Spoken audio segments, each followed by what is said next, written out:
मध्य प्रदेश में भले चाहे भारतीय जनता पार्टी की सरकार है, मोहन यादव की सरकार है, लेकिन मोहन यादव की सरकार या फिर मोहन यादव के विधायक और मंत्री कई गुटों में बंट गए हैं और कई गुटों में बंटने की वजह से बीजेपी सरकार या फिर मोहन सरकार धीरे धीरे खोखली होती जा रही है, आंतरिक शक्ति खत्म होती जा रही। विधायक जी का एक अलग गुट है तो कैबिनेट के मंत्रियों का एक अलग गुट है। केंद्र से आए दिग्गज नेता जो विधानसभा चुनाव में आए थे उनका एक अलग गुट है, तो जो कांग्रेस से नेता बीजेपी में शामिल हुए हैं उनका एक अलग गुट है। मुख्यमंत्री मोहन यादव तो प्रदेश के मुखिया ही हैं, वो तो किसी की सुनते ही नहीं हैं।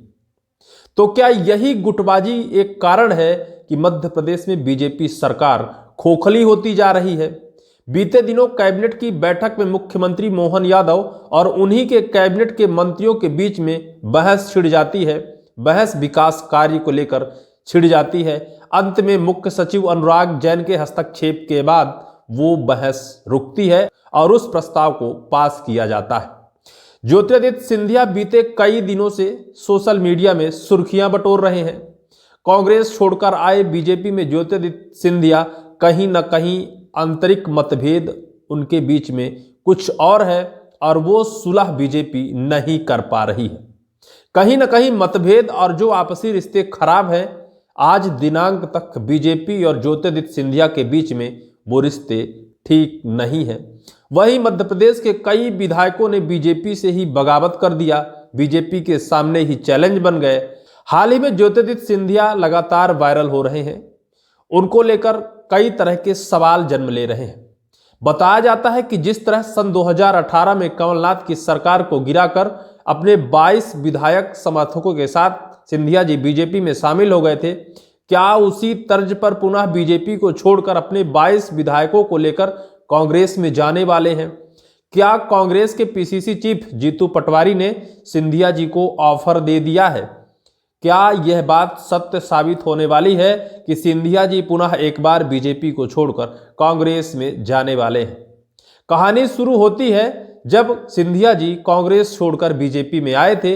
विवाद क्या था, कहां से विवाद शुरू हुआ था और कहां से विरोध सिंधिया जी अपनी ही पार्टी का कर दिए थे और उस विरोध की वजह से कमलनाथ जी वर्तमान के मुख्यमंत्री थे, उन्होंने उनको समझ नहीं पाया था और बहुत हल्के से ले लिया था। यही वजह रही कि सिंधिया जी कांग्रेस छोड़कर रातों रात बीजेपी में आ गए और रातों रात कांग्रेस की सरकार धराशायी हो गई थी। तारीख थी 13 फरवरी। टीकमगढ़ में सिंधिया जी का एक रैली और संबोधन का कार्यक्रम था, जिस पर उन्होंने कहा कांग्रेस सरकार को, जब वो कांग्रेस की सरकार में थे, सिंधिया जी ने कहा कि सरकार अपनी मैनिफेस्टो के आधार पर किसानों का कर्ज माफ करे और अगर किसानों का कर्ज सरकार माफ नहीं करेगी तो हम सड़कों पर उतर जाएंगे।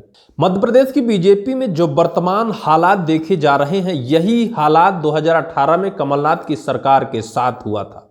कमलनाथ की सरकार ने ज्योतिरादित्य सिंधिया को हल्के से ले लिया था और टीकमगढ़ में रैली के दौरान जो सिंधिया थे उन्होंने अपनी ही सरकार को चैलेंज कर दिया था कि अगर कांग्रेस अपने मैनिफेस्टो के आधार पर किसानों की कर्ज माफी नहीं करती है, हम सड़कों पर उतर जाएंगे। कमलनाथ जी ने कहा था कि जिसको सड़कों में उतरना है तो उतरे, रोड पर उतरना है तो उतरे, हम कर्ज माफ नहीं करेंगे। सिंधिया जी बेहद नाराज हो गए थे। उनके समर्थकों का भी बयान आया था कि अगर सिंधिया जी नाराज होते हैं तो कांग्रेस की सरकार मध्य प्रदेश में मुश्किल में आ जाएगी, समस्या खड़ी हो जाएगी। गिरे या ना गिरे, लेकिन कांग्रेस के लिए संकट उत्पन्न हो जाएगा। उसके बाद उनके 17 समर्थक विधायकों ने इस्तीफा दे दिया और इस्तीफा देकर वहां से बहुत दूर 1000-2000 किलोमीटर उनको दूर ले जाया गया ताकि कांग्रेस उन तक ना पहुंच सके। बताया जाता है कि सिंधिया जी को मनाने के लिए बहुत सारे प्रयास कांग्रेस द्वारा किए गए, लेकिन सिंधिया जी नहीं माने। उसी बीच कांग्रेस के प्रवक्ता ने एक और बयान दिया था कि सिंधिया जी को कांग्रेस पार्टी से बाहर निकाल दिया गया है। कांग्रेस के प्रवक्ता ने कहा था कि वो चाहें तो बीजेपी का दामन थाम सकते हैं। इसी बीच मध्य प्रदेश के पूर्व मुख्यमंत्री शिवराज सिंह चौहान केंद्रीय आला कमान से मुलाकात कर वर्तमान मध्य प्रदेश की यथास्थिति बताई थी। तब से कमलनाथ सरकार के अंदर सरगर्मी तेज हो गई थी कि क्या ऐसा कुछ होने वाला है, क्या मध्य प्रदेश में कमलनाथ की सरकार गिरने वाली है। उसी बीच सिंधिया जी को मनाने के लिए बहुत सारे नेता उनके पास गए थे, लेकिन सिंधिया जी जो थे तो मध्य प्रदेश छोड़कर दिल्ली में मोदी और शाह के पास बीजेपी की सदस्यता ले चुके थे, इस्तीफा दे चुके थे।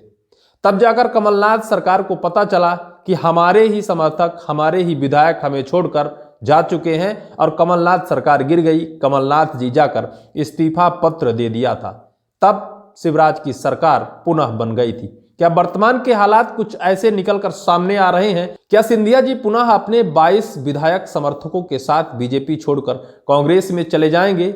जिस तरह वर्तमान में बीजेपी के हालात हैं, जिस तरह जगह जगह से सवाल निकल कर आ रहे हैं, जिस तरह कहीं तो विधायक जी विरोध कर रहे हैं, कहीं कैबिनेट में उन्हीं के मंत्री साहब सवाल खड़ा कर देते हैं।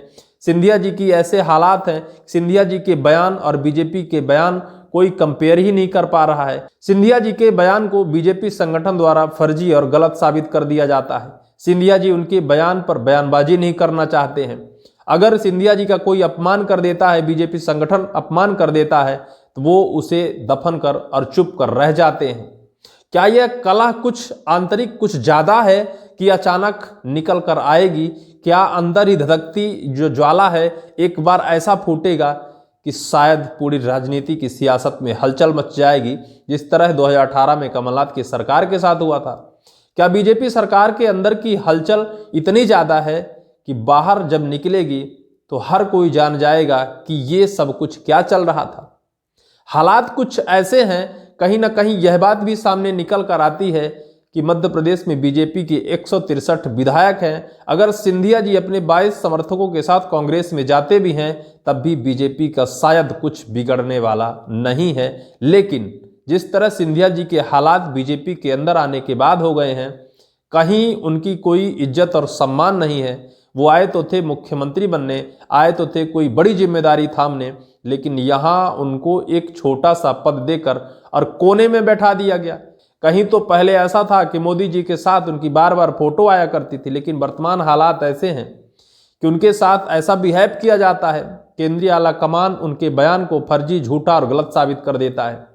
तो ऐसे हालात हैं। जो सिंधिया जी हैं, कांग्रेस से आए हैं, बीजेपी में शामिल हुए हैं, तो कहीं ना कहीं बीजेपी के अंदर उनका जो सम्मान है वो अब कुछ कम नजर आता दिखाई दे रहा है। शिवराज सिंह चौहान उनको लाने वाले थे, लेकिन अब शिवराज सिंह के हालात ही कुछ ऐसे हो गए हैं कि उनके लिए कोई बड़ी जिम्मेदारी और कोई बड़ी मांग नहीं कर सकते हैं। हालात सिंधिया जी के बद से बदतर हैं, लेकिन देखना यह सबसे बड़ा दिलचस्प होगा कि क्या आने वाले टाइम पर राजनीति में कोई ऐसी ज्वाला धधकती फूटने वाली है जो पूरे मध्य प्रदेश की सियासत को हिलाकर रख देगी। यह सबसे बड़ा चैलेंज और सबसे बड़ा सवाल रहेगा। इस वीडियो को लेकर आपकी क्या राय है, कमेंट बॉक्स पर जरूर लिखें। फिलहाल इस वीडियो में सिर्फ इतना ही।